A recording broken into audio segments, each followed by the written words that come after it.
Pengertian hukum acara perdata secara umum mengatur proses penyelesaian perkara perdata melalui hakim di pengadilan, penyusunan gugatan, pengajuan gugatan, pemeriksaan gugatan, putusan pengadilan sampai dengan eksekusi atau pelaksanaan putusan pengadilan.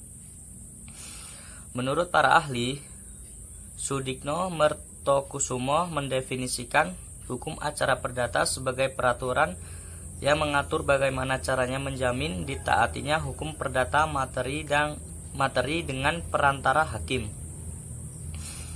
Menurut Abdul Qadir Muhammad merumuskan hukum acara perdata sebagai peraturan hukum yang mengatur proses penyelesaian perkara perdata melalui pengadilan hakim sejak diajukan gugatan sampai dengan pelaksanaan putusan hakim.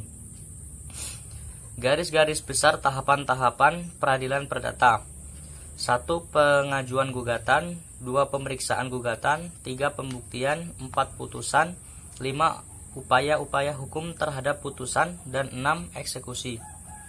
Sumber-sumber hukum acara perdata: pedoman utama dan pengertian sumber HAP.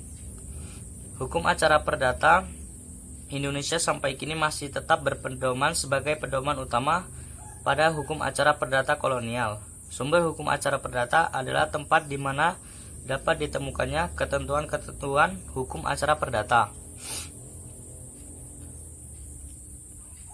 Pengaturan masih tersebar di dalam berbagai peraturan perundang-undangan, yaitu 1. HIR. HIR sering diterjemahkan dengan RID, Reglement Indonesia yang diperbarui. 2. RBG. RBG berlaku untuk daerah luar Jawa dan Madura. 3. RF. RF lazim disebut dengan Reglement Hukum Acara Perdata untuk golongan Eropa. 4. BW, Kitab Undang-Undang Hukum Perdata, khususnya buku ke-4. 5. WVK, Kitab Undang-Undang Hukum Dagang. Berbagai undang-undang yang berkaitan seperti: A. Undang-undang tentang peradilan ulangan atau acara banding. B. Undang-undang tentang kekuasaan kehakiman. C. Undang-undang tentang peradilan umum. D. Undang-undang tentang Mahkamah Agung. E. Undang-undang tentang advokat. F. Undang-undang tentang perkawinan dan peraturan pelaksanaannya seperti PP nomor 9 1975 dan PP nomor 10 1983. G. Undang-undang tentang kepailitan dan penundaan pembayaran utang. 7. Jurisprudensi. 8. Peraturan Mahkamah Agung. 9. Instruksi dan surat edaran Mahkamah Agung. 10. Perjanjian internasional. 11. Doktrin. 12. Adat kebiasaan.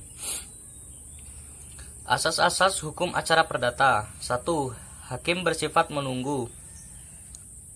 2. Hakim bersifat pasif. 3. Persidangan terbuka untuk umum. 4. Audi et alteram partem.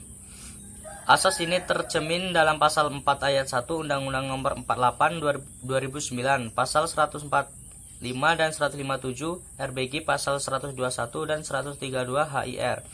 Pengadilan harus memperlakukan kedua belah pihak sama, memberi kesempatan yang sama kepada para pihak untuk memberikan pendapatnya dan tidak memihak. 5. Keputusan harus disertai alasan. 6. Beracara dikenakan biaya. 7. Trilogi peradilan sederhana, cepat, dan biaya ringan. 8. Asas bebas dari campur tangan pihak di luar pengadilan. Sekian presentasi dari saya. Wassalamualaikum warahmatullahi wabarakatuh.